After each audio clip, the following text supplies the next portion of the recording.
Next up, Alexander van Os of Yellow&Blue, another fearless venture capitalist. Thank you, Jan. Okay, here we go. So, good evening already, everybody. I'm really happy to be here. It's the first time we're on stage here. We've been around since 2008, so it was about time, I would say. What I wanted to do today was really talk a bit about Yellow&Blue, what we do, what we've done in the past, what our vision is, what our philosophy is. And maybe to start off with that, I think I'm happy with the prior speaker, because that's exactly why we're in this business. We believe that clean energy is the only way to go, that we might be still at relatively low penetration levels, but falling costs will lead to accelerating penetration. And that will, along with rapid change that we're seeing in the market, i.e. digitization, utility models changing, innovation coming from a lot of different angles, that's going to lead to a lot of very interesting investment opportunities, ones that we've targeted and that we've continued to target. So a bit about Yellow&Blue. We are an independent venture capital firm. We founded in 2008. Our main backer is Nuon, Vattenfall, one of the main utilities in the Nordics. We have a 40 million cornerstone investment from them, and we invest in development stage technology companies. We believe that the commercialization of young companies is typically one of the most difficult things to achieve. So that means that we are very involved with our portfolio companies. That means that we try to help them as much as we can. We involve our backer, Vattenfall, as much as we can to bring them forward. And vice versa, of course, but that also means that we don't spread ourselves too thinly across a portfolio, so we have a very concentrated portfolio in the Benelux and surrounding countries, so close to get to, quick to get to. And that has all led to what we believe to be a very interesting and strong portfolio in smart grid and energy efficiency. So this is the team. You see Albert Fischer on the left for you, which is the founder. He has a background in physics, corporate history, and a long track record in sustainable investing. Dudley, he joined from Zook. He's based in London in the UK, and then before that HP, and myself on the right. I've been in this game now for 16 years, first at NIBC and then later at Alpenvest, and since 3 years at Yellow&Blue. So quite an experienced team, I'd say. So this is what we invest in energy. Clean energy, so companies that make the energy value chain cleaner and more flexible. And we've invested in all the buckets, all the different areas of the value chain, so from generation, transmission, distribution, and energy efficiency, decentral generation and use. And I'll get back to where we invested later in the presentation. So maybe just to set the scene, we live in rocky times, and especially when we started off, in 2008, the bubble burst, and the fall was deeper for clean energy. If I take the New Energy Finance Index as a proxy, deeper than most, and it's been a rocky ride since. However, I think that as this market has been maturing, as penetration rates have been growing, it has actually become a very interesting place to invest, specifically if we here look at the public markets and outperformance over other asset classes. If we look at this slide, you could say all is not well in the clean energy market with a dropping of investment over the past 3 years. However, I think this is a deceptive slide, because as we heard in the prior speaker, this is the slide showing the gigawatts being installed. We've actually seen investment down 20%, but installations up. So that means one thing: we've had a massive drop in prices, and that can only mean one thing, is that we have significant growth in installations going forward, which is, I think, a very positive thing for all of us. If I look at innovation, I mean, look at the people here today. This is another, again, a proxy is the Clean Energy Patent Growth Index. We've seen a tripling of this index over the past 4 years. All that innovation, together with creativity and drive from entrepreneurs, is going to hit the market. And that's going to lead to fantastic opportunities for companies, for the world as a whole, but also for investors.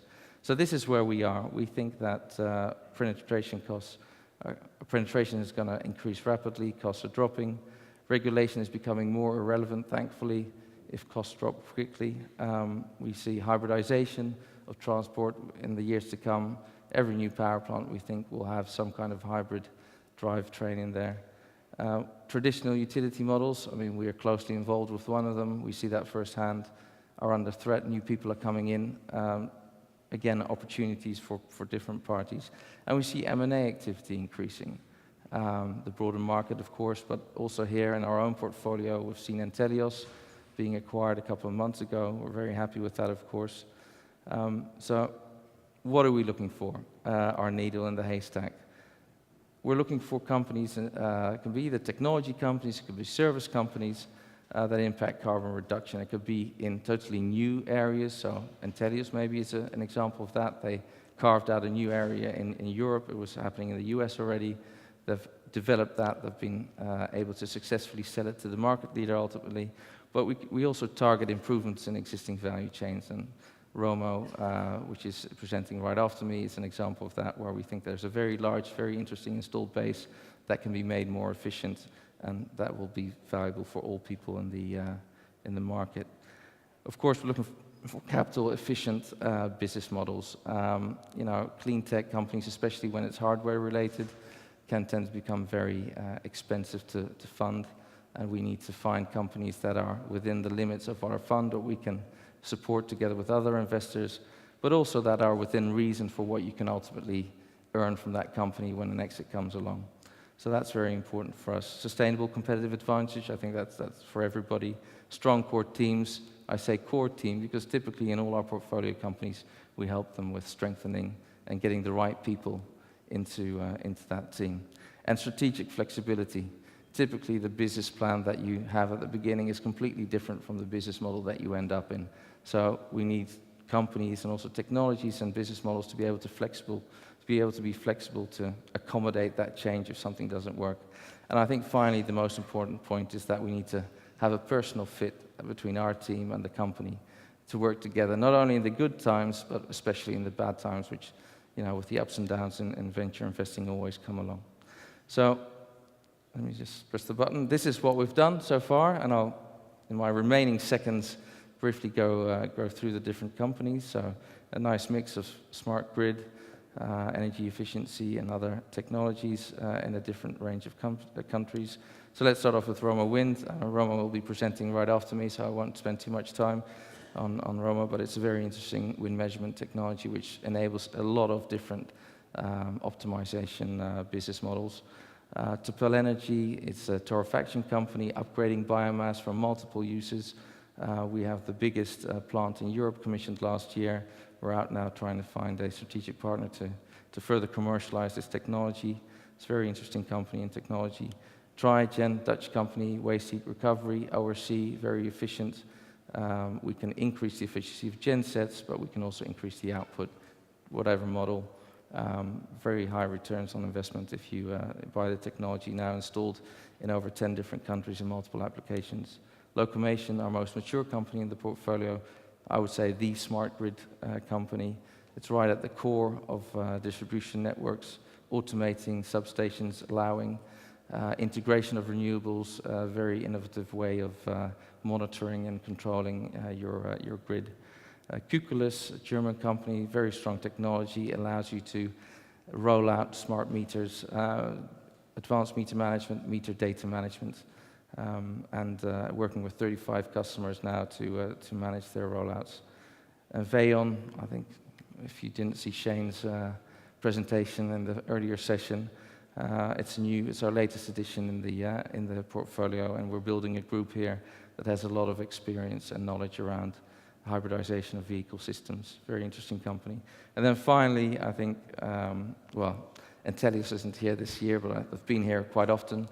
It's a great thing that Oliver and his team has done. They've been able to sell their company that they founded to the company that they were originally inspired by when they were in the US. It's the market leader, buying the market leader in Germany. It's a very good deal, I think, for everybody, so we're very happy. And I think they are too. So that was it for me, really. If you want to get in touch, these are my contact details. And if you have any questions, you can ask them now or later. Thank you.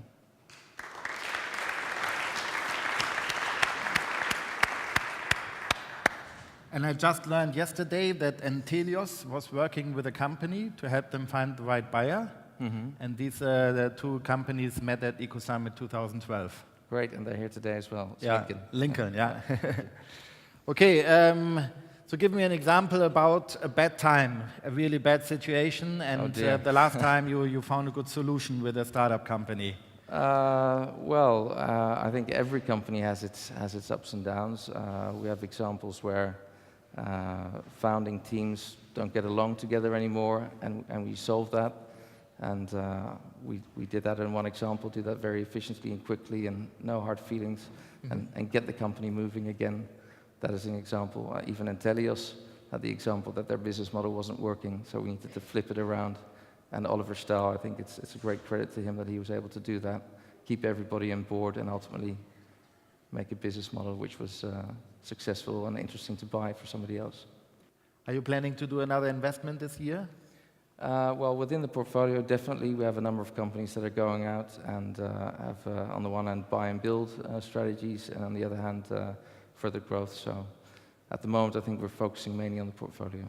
And you told me before that you are fundraising. Do you want to leave the single LP situation behind and find new LPs? Yeah, we're definitely looking to expand the LP base to make it broader and have more capital to invest. So that's what we're working hard on as well in parallel. And now the Intelios exit will help you do it, right? Definitely, yes. Okay, congrats. Thank Thank you you very very much, much. Okay. Alex.